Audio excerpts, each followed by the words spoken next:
한공포증, 폐쇄공포증, 고소공포증, 무대공포증, 광장공포증 등 수많은 공포증이 존재하는데 그 가운데 많은 사람이 갖고 있는 공포증이 바로 치과공포증이다. 치과 하면 특유의 드릴 소리와 알코올 냄새, 무시무시한 통증이 떠오르는데 이런 치과 치료의 고질적인 편견을 없애주는 게 바로 수면 치과 치료라고. 톡톡 건강 토크. 오늘은 통증과 더불어서 치과 공포증을 줄여주는 치과 치료에 대해 알아본다. 네, 우리가 흔히 치과하면 떠오르는 이미지가 몇 가지가 있습니다. 특유의 소독약 냄새와 윙하는 그런 드릴 소리, 그리고 또 통증인데 그래서 그런지 치과 공포증을 갖고 계신 분들이 참 많이 계십니다. 네, 참는 것이 미덕이라는 말도 있지만 네. 무작정 통증을 참았다가 병을 키우는 경우도 많습니다. 네. 톡톡 건강 토크 오늘은 치과의 문턱을 낮춰주는 치과 치료에 대해서 자세히 알아볼까 합니다. 네. 오늘 도움 말씀 주실 분 모셨는데요. 치의학 박사 김문수 대표 원장께서 나오셨습니다. 네, 안녕하십니까? 반갑습니다. 네, 그럼 먼저 3분 브리핑을 통해서 치과에서 마취할 때 사용하는 기구들을 좀 알아보고요. 또 일반 주사바늘과 비교했을 때 굵기가 어느 정도나 되는지 아울러서 살펴보도록 하겠습니다. 예. 원장님 부탁드리겠습니다. 치과 치료를 한다고 생각하면 어떤 점을 중요하게 생각하시나요? 우선 여러모로 힘든 치과 치료 후에 새로 해놓은 이로 식사가 잘 되어야 할 것입니다. 그리고 그 치료받은 이가 깨지거나 떨어지지 않고 오랫동안 사용할 수 있으면 더 좋을 것입니다.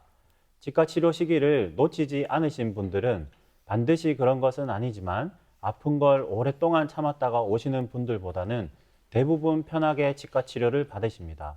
하지만 이런 부분들은 치과 치료를 미루지 않고 제때 받았을 때의 이야기입니다. 그래서 아프지 않게 치료하는 것은 단순히 부가적인 의료 서비스의 개념이 아니라 치료를 시작해야겠다는 마음을 먹게 해주어서 치과 치료 시기를 놓치지 않게 한다는 점에서는 상당히 중요하다고 할 수 있겠습니다. 오늘 이 시간에는 통증을 완화하기 위해, 즉 덜 아프고 편하게 치료해 드리기 위해 어떤 노력들을 치과에서 기울이고 있는지 알아보도록 하겠습니다. 치과 마취에 관한 과정들이나 통증 완화를 위한 방법들을 이해하시고 치과에 가시면 치과 치료를 받기 전에 마음의 준비를 할 수 있고 긴장도 덜 하시면서 치료를 편하게 받게 되실 거라고 생각합니다.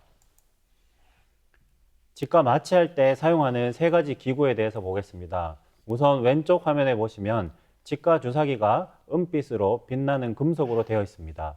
이 주사기만 봐도 무서운데요. 네. 이 주사기는 일회용 주사기처럼 플라스틱으로 되어 있지 않습니다. 여러 가지 이유가 있지만 혹시나 입안에서 통증을 느끼신 분이 입안에서 주사기를 깨물게 되면 부서지는 것을 방지하는 측면도 있는 것입니다. 그래서 이 은빛 금속 주사기를 보신다고 하셔도 너무 무서워하지 않으셔도 되겠습니다. 그리고 이 치과 주사기 안에 넣는 국소 마취제가 있습니다. 그리고 국소 마취제 앞에 치과 주사용 바늘을 꽂아서 사용을 하는데요. 이 3가지 기구는 마취 시 통증을 유발하는 3가지 요소와 밀접하게 연관이 있습니다. 마취액의 주입 압력이 높으면 높을수록 통증을 느끼게 되고 국소 마취제의 온도도 영향을 주게 됩니다. 그리고 바늘의 두께도 가늘면 가늘수록 통증을 덜 느끼게 되는데요. 치과 국소 마취 시 자입 통증을 느끼는 원인에 대해서 동영상을 한번 보겠습니다. 노란 원 안에 보시면 바늘이 들어가는 순간을 보실 수가 있는데요. 이렇게 잇몸이 노란 원 안을 보시면 바늘이 잇몸을 뚫고 들어가는 순간을 보실 수가 있습니다. 이렇게 잇몸이 움푹 패이면서 바늘이 뚫고 들어가는데요. 이때의 통증을 자입 통증이라고 합니다. 이때 바늘이 뚫고 들어갈 때 통증이 많이 느껴지기 때문에 주사 바늘이 잇몸을 뚫으면서 들어갈 때 통증을 줄이기 위해서 2가지 방법을 치과에서 사용합니다. 하나는 도포 마취제를 발라서 잇몸 표면이 마취가 살짝 되어 있는 상태에서 바늘을 자입하는 것이고요. 또 하나는 주사 바늘이 두꺼울수록 잇몸을 뚫을 때 아프기 때문에 치과에서는 되도록이면 얇은 주사 바늘을 사용하려고 노력합니다. 그럼 얼마나 얇은 주사 바늘을 사용하고 있는지 주사 바늘의 다양한 굵기를 한번 보여드리겠습니다. 왼쪽 위에부터 오른쪽 아래쪽으로 올수록 숫자가 커지고 있는데요. 이 주사 바늘의 숫자가 커지면 커질수록 주사 바늘의 굵기는 가늘어집니다. 맨 왼쪽에 14라고 적혀져 있는 주사 바늘로 잇몸을 뚫는다면 통증이 엄청나게 클 것으로 예상이 됩니다. 하지만 치과에서는 오른쪽 하단에 보시는 27 그리고 30이라고 적혀져 있는 바늘을 주로 사용합니다. 그러면 우리가 흔히 접하는 일반 주사 바늘과 한번 비교를 해보겠습니다. 아래쪽에 보이시는 것이 치과 주사 바늘로 두께가 0.3mm 정도 됩니다. 하지만 일반 주사 바늘은 그 주사 바늘의 2배인 0.6mm로서 치과에서는 이렇게 통증을, 자입 순간의 통증을 줄이기 위해서 노력을 하고 있습니다.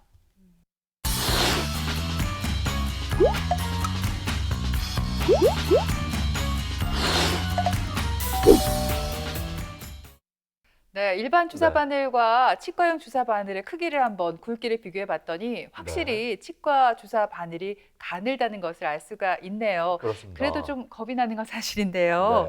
네. 마취할 때 통증을 줄이기 위해서 도포 마취제를 또 쓴다고 하셨잖아요. 이건 어떤 건가요? 네. 자입 순간 통증 완화를 위해서 도포 마취제를 사용을 하는데요. 보통 거부감이 없도록 향이 첨가되어 있는 경우가 많습니다. 오른쪽 동영상 보시면 연고 형태로서 입안에 주사를 맞을 부위에 이렇게 점막이나 피부 표면에 발라 놓습니다. 그리고 2분에서 3분 정도 지나면 점막 표면이 어느 정도 마취가 되는데요.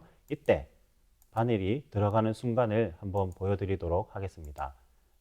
네, 도포 마취 후 바늘이 통과하는 순간을 보고 계십니다. 점막이 마취가 되어 있기 때문에 환자분은 미동 없이 마취제를 주사받고 있는 모습을 보실 수가 있습니다. 그리고 입안에 들어가는 마취 용액에 적정 온도가 유지된다면 통증이 훨씬 덜한데요. 우리 체온은 36.5도로서 사진에서 보시는 것처럼 치과에서 마취제의 온도를 우리 체온과 비슷하게 유지시켜 줄 수 있는 기계가 있습니다. 이렇게 마취 용액을 따뜻하게 유지를 해 놓으면은 자입 시 순간 통증도 줄일 수가 있으며 마취 용액이 들어가고 있을 때에도 통증을 많이 줄일 수가 있습니다. 그리고 마취 시 통증은 마취제의 급속한 주사 속도 때문인 경우가 많습니다. 주사 속도가 빨라지면서 압력이 급격하게 증가하기 때문에 통증을 느끼시게 되는데요. 그래서 치과에서는 아주 천천히 마취제를 주입하고 싶어 합니다. 그것을 도와주는 기계를 흔히 무통 마취기라고 하죠. 사람 손으로 천천히 놓는 것이 아니라 컴퓨터가 천천히 넣어주는 기계가 있습니다.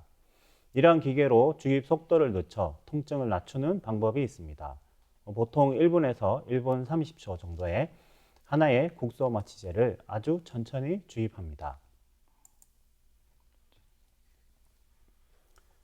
일반 주사와 사용하는 마취 용액은 똑같으나 단지 약물을 천천히 주입할 뿐이어서 안전하게 마취 받으실 수 있으니 안심하셔도 됩니다. 실제 사진 보겠습니다.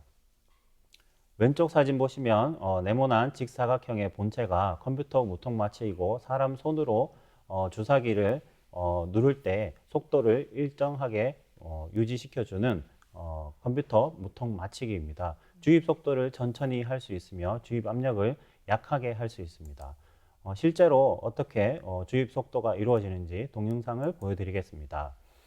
네, 시청자 여러분들의 이해를 도와드리기 위해서 4배의 속도로 촬영한 것이지만 아래쪽 기계에서 마취제를 천천히 밀어 올리는 것을 볼 수가 있습니다. 이렇게 천천히 마취제를 주입을 하면 압력이 급격하게 높아지지 않기 때문에 통증을 덜 느끼시고 마취를 받으실 수가 있게 됩니다. 네, 사실 치과에서 치료를 받을 때요, 마취 주사를 맞는 것부터가 겁이 나고 무서운 게 사실인데 이렇게 좀 덜 아프게 맞는 방법이 있다고 하니까 이제는 좀 치과 문턱을 넘을 수가 있겠다 이런 생각이 듭니다. 근데 원장님, 근데 어느 부위에 마취 주사를 맞든지 이게 좀 덜 아프게 느껴지는 게 맞나요? 안타깝게도 꼭 그렇지는 않습니다. 이러한 노력들에도 불구하고 아픈 곳이 있습니다. 바로 입천장 마취인데요. 이곳은 잇몸이 아주 단단하고 두꺼워서 늘어나진 않습니다. 그래서 마취제가 주입이 되면 바깥쪽 잇몸처럼 천천히 늘어나고 압력이 줄어들고 통증이 줄어드는데 입천장은 늘어나지가 않아서 급격하게 압력이 올라갑니다. 그래서 통증이 많이 느껴집니다. 실제로 동영상 한번 보여드리겠습니다. 입천장 마취가 아픈 이유를 보시면은 바늘이 입천장을 뚫고 들어갈 때 바깥쪽 잇몸보다 두께가 상당히 두껍습니다. 그래서 자입 시의 통증도 바깥쪽 잇몸보다는 크게 되어 있는데 지금도 이해를 돕기 위해서 천천히 촬영한 영상임에도 불구하고 마취제가 조금 들어가자마자 입천장이 불룩하게 솟구치는 것을 볼 수가 있습니다. 그래서 마취제 용액에 비해서 올라가는 압력의 속도가 높기 때문에 통증이 아주 크게 느껴집니다. 이러한 부분은 저희가 도포 마취제를 바르고 컴퓨터로 천천히 주사를 해드린다고 하더라도 통증이 조금은 느껴지실 수밖에 없습니다. 네, 요약해서 말씀드리면 치과 마취 시 치과에서 통증 완화를 위해서 어떠한 노력을 기울이는지 말씀드리겠습니다. 주입 속도를 천천히 할 수 있는 치과 주사기를 사용을 하고 체온 36.5도와 비슷한 국소 마취제를 사용을 합니다. 그리고 치과 주사용 바늘은 최대한 가늘게 사용을 하고요. 이러한 노력들은 입안의 치과 마취가 아플까봐 걱정되시거나 치과 마취가 무서운 분들에게는 도움이 됩니다.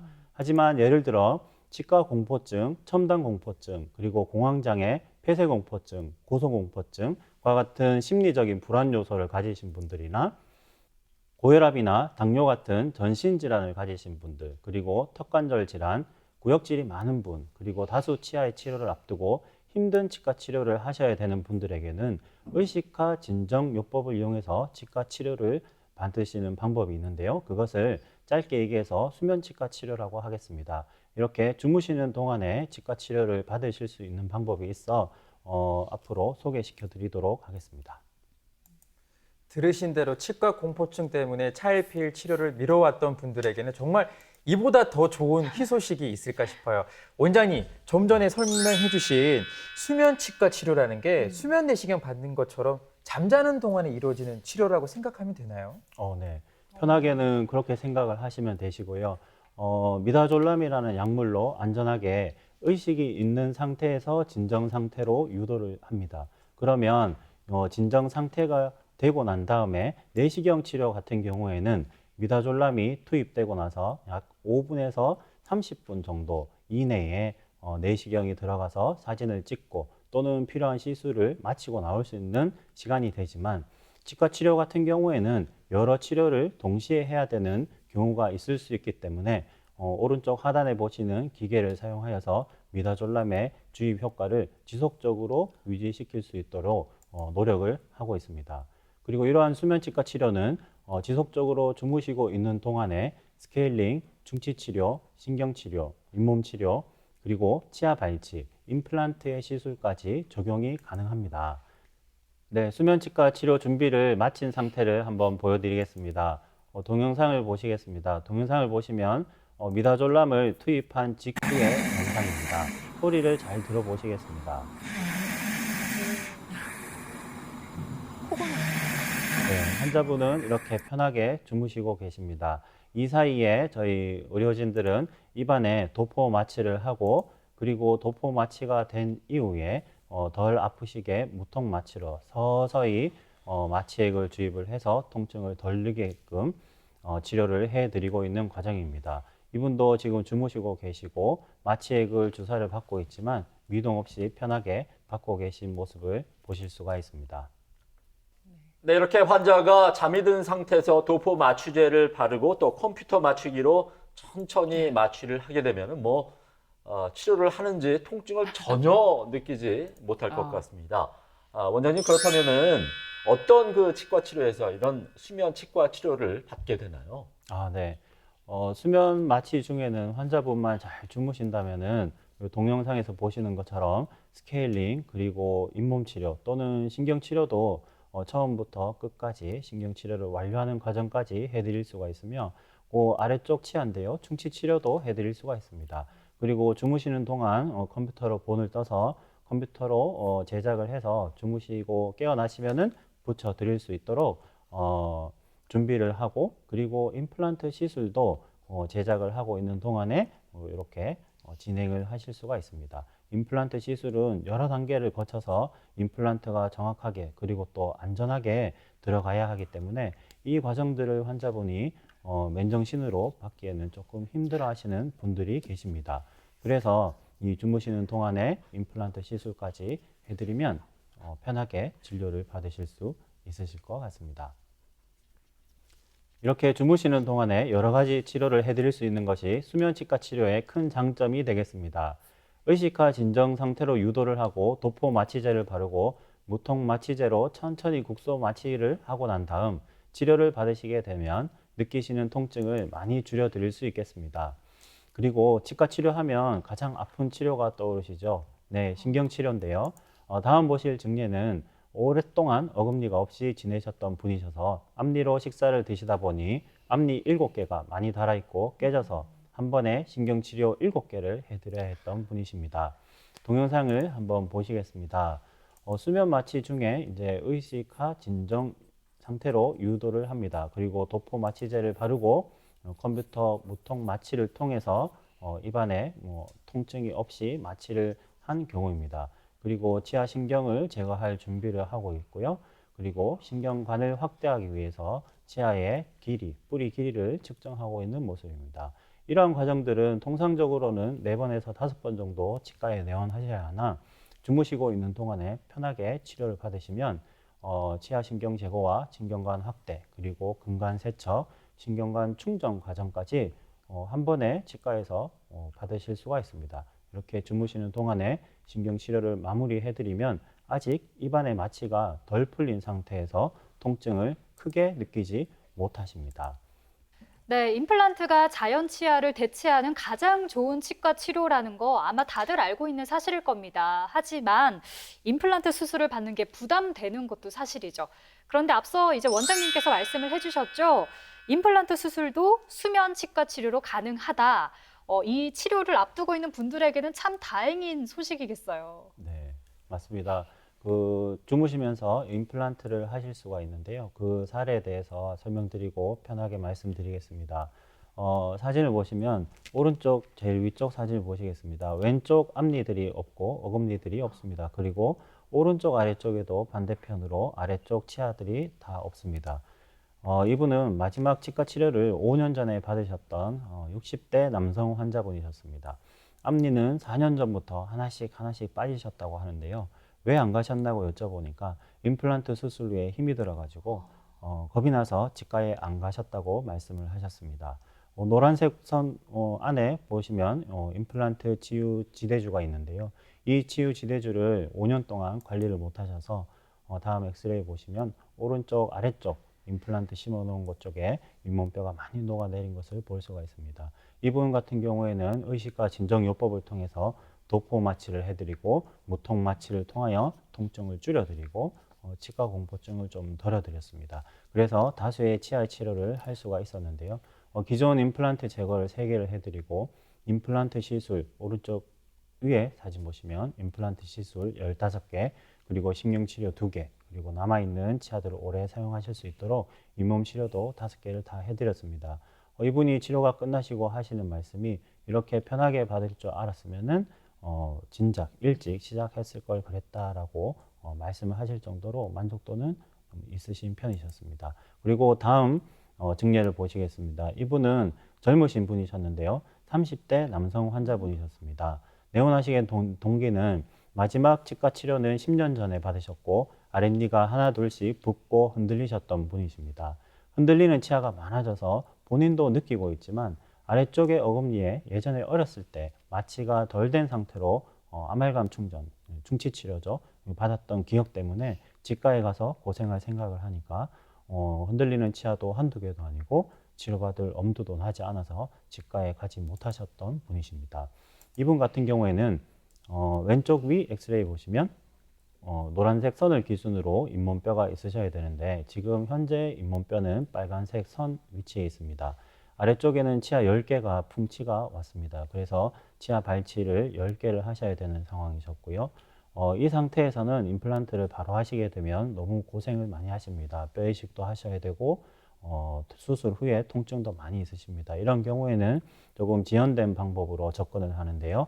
이를 뽑고 3개월 기다렸다가 오른쪽 사진처럼 이 뽑은 자리가 스스로 뼈로 다 바뀝니다. 그렇게 바뀌고 나면 컴퓨터 모의 시술을 통해서 정밀하게 유도할 수 있는 유도 장치를 제작을 하고 오른쪽 아래쪽처럼 임플란트 시술을 해드릴 수가 있습니다. 수술 전 입안의 사진 보시면 입안에서 피가 이렇게 많이 나고 있는데 오른쪽 사진 보시면 튼튼하고 가지런하고 예쁜 치아를 얻으셨습니다. 이분 같은 경우에는 수면치과 치료가 아니셨다면은 임플란트 시술만 두세 번씩 받으셨을 수도 있지만 수면치과 치료를 통하여 한 번에 치료를 완료시켜 드린 경우가 되겠습니다. 이 정도면 뭐 수면 임플란트가 아니라 순면 임플란트를 한다고 해도 과언이 아닐 것 같다는 생각이 들어요. 원장님, 그런가 하면 참 바쁜 현대인들은 1분 1초도 허투루 쓸 수가 없거든요. 이렇게 시간을 내기 어려운 직장인들에게도 수면치과 치료가 참 유용하게 쓰일 것 같은데요. 네네, 맞습니다. 주무시면서 치료를 받으시지만 치과에 자주 나오셔야 한다면 이 또한 또 부담이 되겠습니다. 그래서 조건만 맞으면 내원 당일에 치료를 마무리해서 치과에 나오는 횟수도 줄일 수가 있게 되겠습니다. 여러 가지를 해드릴 수가 있는데 우선 충치 치료부터 말씀드리도록 하겠습니다. 사진 보시면 내원 당일에 찍은 입안의 사진입니다. 눈으로 보이는 충치는 없지만 엑스레이 상에 충치가 발견이 되어 충치를 확인시켜 드리고 본을 떠서 치료하는 것을 인레이 치료라고 하는데요. 이 치료는 당일에 부착이 가능합니다. 이것은 치과 치료를 압축시키고 빠르게 진행시키고 무리해서 하는 것이 아니라 통상적으로 사용하는 보철 과정을 빠르게 진행시키는 것으로 디지털화가 접목이 되었기 때문에 가능한 것입니다. 그래서 하루에 치료를 마무리를 해버리면 치아에 탈이 나지 않느냐 이런 걱정을 하시는 분들이 계신데 4년 뒤의 모습입니다. 사진 보시면 깨끗하게 아주 잘 유지되고 있는 것을 보실 수가 있습니다. 그리고 덮어 씌우는 치료를 크라운 치료라고 합니다. 요즘에는 재료도 많이 발달되고 해서 이 덮어 씌우는 치료도 치과에 내원한 당일날 치료를 해드릴 수가 있는데요. 이분 같은 경우에는 연차 하루만 쓰고 나오셔가지고 시간이 하루밖에 없으셨던 분이십니다. 오른쪽 위 송곳니가 치경부 마모증이 심하시고 반대편 안쪽에는 중치가 있으셨던 분이십니다. 신경치료를 해드려야 되고 신경치료를 한 후에 치아를 보호하기 위해서 덮어 씌우는 크라운 치료를 해드려야 되는데 하루에 진행을 하고 있는 모습이며 오른쪽 사진 보시면 덮어 씌울 공간만큼 치아를 준비한 모습입니다. 어떻게 디지털화가 이루어지는지 동영상을 한번 보여드리겠습니다. 저희 치과에서 본 뜨는 과정부터 보여드리도록 하겠습니다. 이 본 뜨는 과정은 통상적으로 석고를 부어가지고 석고가 굳을 때까지 기다릴 필요가 없습니다. 이렇게 컴퓨터로 본을 뜨면 컴퓨터에서 바로 작업이 가능하게 모형이 3D로 생성이 됩니다. 그러고 나면 컴퓨터로 이렇게 치아를 디자인을 해서 원내에 있는 가공 장비로 치아를 깎기 시작합니다. 환자분은 잠시 기다리시면 되시는 거죠. 이렇게 기계로 정밀하게 깎은 다음에 완성된 보철물이 나옵니다. 그러면 당일에 부착을 해드리고 이 크라운 치료 역시 환자분들이 걱정하시는 부분들이 있는데요. 당일에 부착한 사진 보시면 동그란 원 안에 보시면은 잇몸 주변에 본을 뜬 흔적이 있습니다. 하지만 6개월 뒤에 보시면 지주조직의 안정화로 이 사이 부분에 틈새까지 다 메워지고 안정화된 모습을 관찰할 수가 있습니다. 다음 증례를 보겠습니다. 아랫니가 없던 환자분이셨는데요. 아랫니가 없으면 윗니가 많이 처지게 됩니다. 이 처진 치아를 하루에 신경치료를 마무리하고 덮어 씌우는 과정을 보여드리겠습니다. 옆에 치아랑 나란히 치아를 높이를 맞추고 신경치료의 과정인 발수 그리고 근간 확대, 근간 세척을 진행하는 모습입니다. 치아는 하나지만 신경관은 뿌리는 총 3개에서 4개 정도까지 있습니다. 그래서 시간이 걸리게 되는데요. 이건 역시 마취 한 번에 진행을 마무리 시켜 드릴 수가 있습니다. 이렇게 마무리한 상태에 엑스레이 사진을 보시면 뿌리 끝까지 치료가 잘 된 것을 확인을 한 다음에 그리고 신경 치료를 하기 위해서 뚫었던 구멍을 메우게 됩니다. 이렇게 메우고 난 다음에 치아가 들어갈 만큼 공간을 확보하고 그리고 잇몸과 치아를 분리를 시킨 다음에 컴퓨터로 디자인을 합니다. 컴퓨터로 디자인을 하고 아까 전에 보셨던 원내 가공 장비로 세밀하게 가공을 해서 특수 장비로 소결을 시킨 다음 완전히 굳혀서 예쁘게 해서 입안에 붙여드리게 됩니다. 네, 오늘은 우리가 치과 치료를 좀 편안하게 받을 수 있는 방법들 여러 가지로 알아보고 있는데요. 원장님 네. 끝으로 방송을 보고 계신 우리 시청자들께 전해드릴 말씀 있으면 해주실까요? 네. 치과는 여러 번 가야 해서 번거롭고 입안에 마취 주사도 맞아야 해서 무섭고 치료받을 때는 치밀한 물이 고여서 힘들고 내원할 때마다 통증이 느껴져서 가기 싫은 곳입니다. 이러한 이유들로 치과에 가지 않으시게 되면 소중한 치아를 상실할 수밖에 없습니다. 무서운 것은 모르는 것에서 더욱 커지게 마련입니다. 오늘 치과에서 시청자 여러분들을 치료할 때 덜 아프게 치료하기 위해서 어떠한 노력들을 치과에서 기울이고 있는지 또 어떤 방법들을 사용할 수 있는지에 대해서 말씀드렸습니다. 치과에 가셔서도 조금은 덜 아프게 치료를 받으실 수 있다는 생각을 가지시고 편하게 치과에 내원하셔서 부디 치료 시기를 놓치시는 일이 없으셨으면 좋겠습니다. 조금이라도 편하게 치료를 받으시길 바라겠습니다. 감사합니다. 네, 우리가 치과 가는 것을 미룬다고 해도 치아나 잇몸 상태가 저절로 좋아지지는 않을 겁니다. 오늘 소개해드린 수면 치과 치료도 한 번쯤 고려해 보시고 통증 참지 말고 빠른 시일 내 적절한 치료 잘 받으시길 바라겠습니다. 네, 지금까지 이 시간 도움 말씀에 네. 치의학 박사 김문수 대표 원장께서 소개해 주셨습니다. 네, 오늘 고맙습니다. 고맙습니다.